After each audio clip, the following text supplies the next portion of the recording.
If you're looking for that definitive architectural shortcut, the one that explains how modern applications go from a laptop to, well, global production Endlessly. seamlessly, then you have definitely found it. Today, we're doing a deep dive into Docker. It's really the foundation of all of this. Okay, let's unpack this. Let's do it. Our mission today is to really arm you with the core knowledge of its building blocks. The fundamentals. Exactly. So at the technical core, Docker is basically a client-server model. When you type, Docker run or Docker build. You're talking to the Docker client. Right, that's the client. It's just acting like a remote control, sending requests over the Docker API. And the real work, all the heavy lifting, that's done by the Docker daemon. The engine. The engine, yeah. It just sits there listening in the background, managing everything from creating images to actually running the containers. But the daemon isn't working in a vacuum, right? It needs the source material, the blueprints. Exactly. And that's where Docker registries come into play. Yeah. Think of Docker Hub. They're the essential supply chain. They give you storage, version control, and you can share images pretty much instantly. Okay, so that brings us to maybe the most fundamental part of this whole system, the difference between an image and a container. The blueprint and the building. Yeah, that's a good way to put it. So a Docker image is that blueprint, but calling it just a blueprint almost, I think, minimizes its genius. It's a read-only template, sure, but the power is in its structure. Here's where it gets really interesting.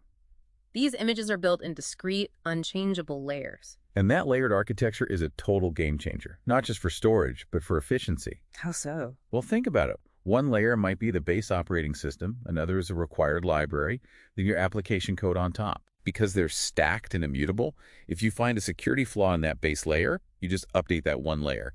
Every single image built on it benefits instantly. Common layers get cached and shared, which just slashes your disk space usage.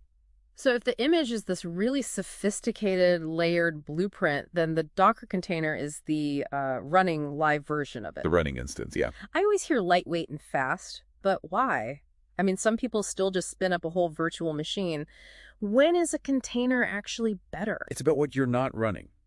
Containers achieve that speed because they don't run a full operating system. They share the host OS's kernel, its brain, sort of. So no need to boot an entire OS just for one app. Exactly. It uses OS-level tools to create that isolated environment, which means way less overhead and near-instant deployment. It ensures what works on your laptop truly works in the cloud. That portability sounds perfect. But if it's so lightweight and isolated, where does the data go? It sort of implies it's unstable for storage. It is. By their nature, containers are ephemeral. Meaning, if I stop my database container... all the data inside is just gone, vanished. And that's a huge problem. A weekend-ruining problem. And to solve that, we use Docker volumes. Right. Volumes are completely separate from the container's lifecycle. They're the recommended way to handle this because they give you that persistent storage, they help with backups, and crucially, they let you share data between multiple containers. So we've covered the architecture, the layers, the persistence. But for someone listening, maybe prepping for a meeting, what does this all mean for the bigger picture? So what does this all mean? It means removing risk and complexity. The real-world impact is that you eliminate what we used to call dependency hell. Oh, I know that well. Right. Before Docker, an engineer could spend weeks just trying to get the right OS, the right library versions, just to replicate a bug. With Docker, the mantra is one image runs everywhere. That consistency has to have huge benefits. Massive. It improves scalability because every instance is identical, and that means faster deployment cycles, more robust DevOps pipelines. It's why companies like Google, Amazon, and Netflix all rely on this tech.